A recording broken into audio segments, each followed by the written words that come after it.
Viralizou um print na internet de uma moça reclamando de não estar conseguindo emprego. A galera associou o não conseguir emprego com o cabelo crespo dela, sendo que na verdade ela tá falando sobre as tranças. Ela tava contando uma história que aconteceu antes disso aí, antes dela estar com esse novo visual. E isso acabou virando um meme. E nesse vídeo de hoje eu vou falar sobre a problematização sobre esse meme, sobre preconceito e sobre o mercado de trabalho. Bem, eu não sei onde começar, né? Mas eu vou começar falando sobre mim, né? Eu agora tô procurando desesperadamente um estágio e eu vou ter que, como sempre, voltar a usar as roupas que as pessoas consideram aceitáveis, que consideram normal, sabe? As roupas comuns. E vou ter que deixar de lado as roupas que eu me sinto confortável, que eu gosto e que eu me identifico. E um monte de gente passa por essa mesma situação. Eu não sou gótica, mas eu gosto muito da estética dessa cultura, tanto que eu adotei muita coisa pro meu visual. Eu consigo me lembrar a primeira vez que eu vi uma menina gótica de perto, sabe? Sem ser pela internet. Isso foi lá muito tempo atrás, na minha infância, pré-adolescência, por aí. Eu vi a menina e eu fiquei maravilhada. Foi tipo uma das pessoas mais bonitas que eu vi. Eu olhava pra roupa dela, eu olhava pros acessórios dela e aquilo ficou na minha cabeça por anos, sabe? Eu queria estar ali, sabe? Eu queria fazer parte daquilo que ela estava representando. E mesmo proibida pelos meus pais, passou anos e aquilo continuou na minha cabeça. Eu continuei me apaixonando ainda mais pelo visual, a ponto de que mesmo passando por anos, mesmo eu usando roupas normais e alguns vestidos por anos, quando eu pude começar a controlar meu guarda-roupa, eu comecei a escurecer minhas roupas e comecei a adotar algumas coisas dessa cultura. Não sei como definir, mas essa coisa aconteceu comigo, meio que me ajudou a entender pessoas que se identificam com a estética de algo. E esse conforto que as pessoas sentem apenas com algo e não com que os outros sentem confortáveis, sabe?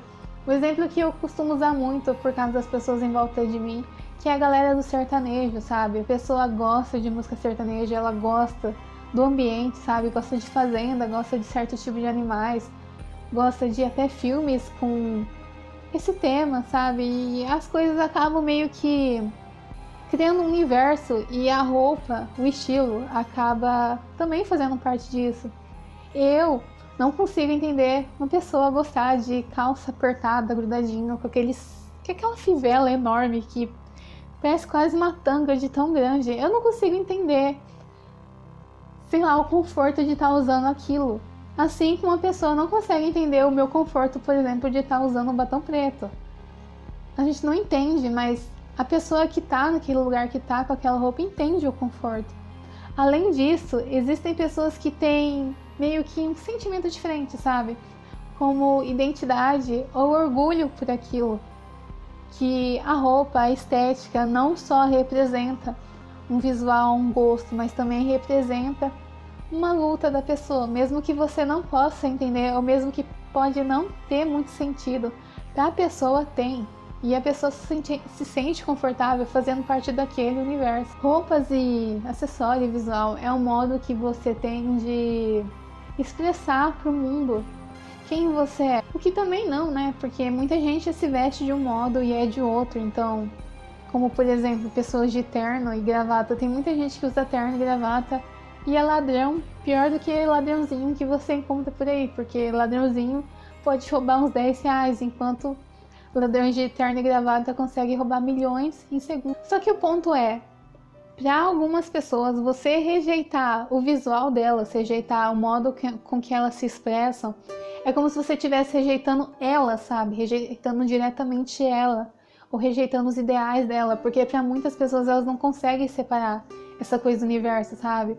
Não conseguem separar a roupa, como provavelmente a pessoa que critica o visual de alguém está criticando apenas o visual. Mas a pessoa que está recebendo a crítica, ela está criticando o universo inteirinho dela, porque aquilo faz parte de um pedacinho do universo. Então, elas se sentem rejeitadas completamente. O que é uma besteira, né? Vamos falar a verdade. Tem muita gente que não gosta do visual de algo, mas gosta da cultura de algo. Então, um outro problema é que, assim, O que o visual da pessoa representa para ela não pode ser o mesmo que a pessoa tá vendo, sabe? A interpretação da pessoa que tá vendo. Isso é um problema. Como, por exemplo, eu vejo a cor preta como uma cor calma, uma cor sóbria, uma cor fria, sabe? A cor branca é a mistura de todas as cores, e a cor preta é a ausência de todas as cores, como a morte, sabe? Que é a ausência de toda a vida. Para você chegar na cor preta, você precisa passar pela vida, você precisa conhecer a vida para poder você optar pelo preto, pela morte. Dá para entender? Espero que não pareça tão pesado, né? Mas para muita gente, cor preta é sinônimo de bruxaria, de vandalismo, de satanismo. E bem, eu sou anti-superstições, sabe? Eu não gosto dessas superstições, essas coisas. Eu não tenho crença nenhuma e também sou meio anti-crenças. E eu sou totalmente contra vandalismo. Quando você vai para o mercado de trabalho, meio que a interpretação do empregador importa mais do que a sua interpretação, porque você está precisando daquele emprego e ele que está escolhendo se você vai lá ou não. E normalmente os empregadores eles podem escolher quem eles quiserem por causa da competição no mercado. A Deb fez um vídeo reclamando sobre uma experiência que ela teve com isso, sabe? Que alguém julgou ela por causa de uma foto, nem foi por ela em si, sabe? Mas por causa de uma fotinha que ela editou. Eu vou colocar o vídeo dela e o comentário que eu fiz sobre isso aí. Se o empregador tem uma interpretação ruim de um certo estilo, não adianta nada, sabe? Ele pode te demitir, pode te tirar uma chance sem ao menos te conhecer, sabe? Ele pode te bater o olho e falar que você não é a pessoa qualificada para aquilo, mesmo você tendo todas as qualidades necessárias para estar naquele lugar. O problema que tá nesse caso é que você tá falando de um traço físico da pessoa. Cabelo crespo não é exatamente estilo, sabe? Cabelo crespo nasceu com a pessoa, é um traço natural dela. Assim como também não é escolha. Algumas pessoas, elas acabam colocando identidade no cabelo e acabam fazendo fazer parte do estilo, só que aquilo é natural. Só que por causa das pessoas acabarem adotando um cabelo liso por várias questões e também questões racistas, as pessoas começaram a ver normal o cabelo liso ou o cabelo ondulado e o cabelo crespo como sendo coisa de hippie, porque só os hippies acabavam meio que aceitando o cabelo natural e aí achar que hippie não quer trabalhar e acabar, sabe, bloqueando esse tipo de pessoa em lugares de trabalho. Isso é meio complicado por causa que esse preconceito no mercado de trabalho não pega só a garota de cabelo crespo. Também pega, por exemplo, o cara cabeludo e barbudo que vai ter que raspar a cabeça e a barba para poder se encaixar em algo, mesmo que ele tenha as qualificações necessárias para estar ali, que é meio que o preconceito estético é muito grande.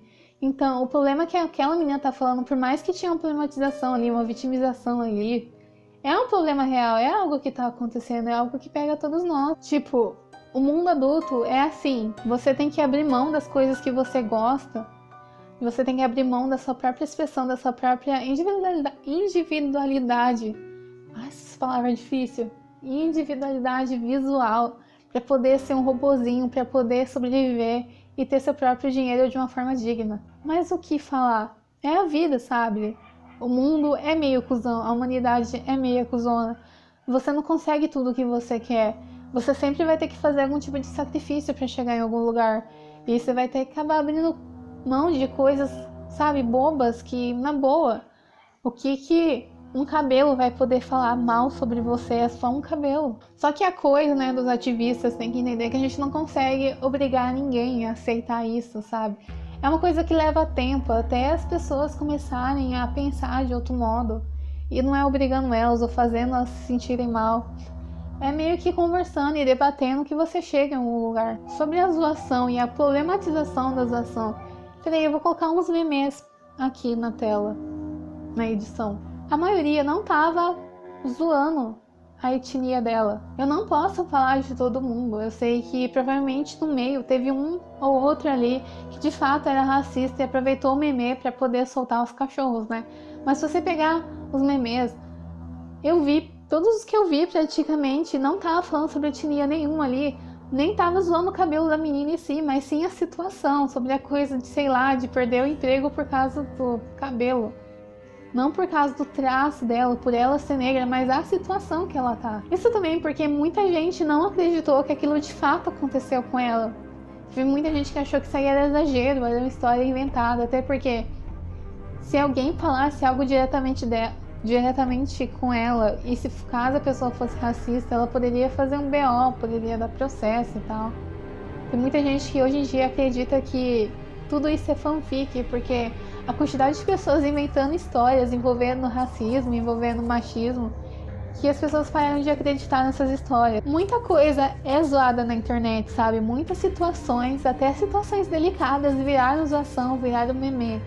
Por que por ser uma pessoa negra, né, no meio de um meme que é o problema, que é o racismo, todo mundo percebeu que eles meio que escolheram as pessoas que já são vítimas, sabe? Mesmo que você não esteja zoando ela, não esteja zoando os traços dela, você só esteja zoando a situação, algo que a pessoa fez, você não pode zoar, por causa que aquela pessoa é vítima.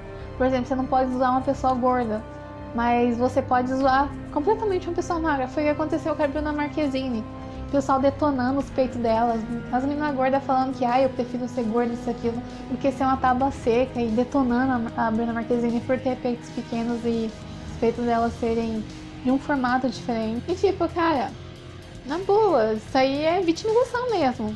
Por causa que se você não for proteger todo mundo, ou for ficar protegendo as pessoas que estejam o mesmo traço do que o seu, só porque você não gosta de entrar na brincadeira, porque você se sente mal quando brincam com você, mas você pode zoar todo mundo.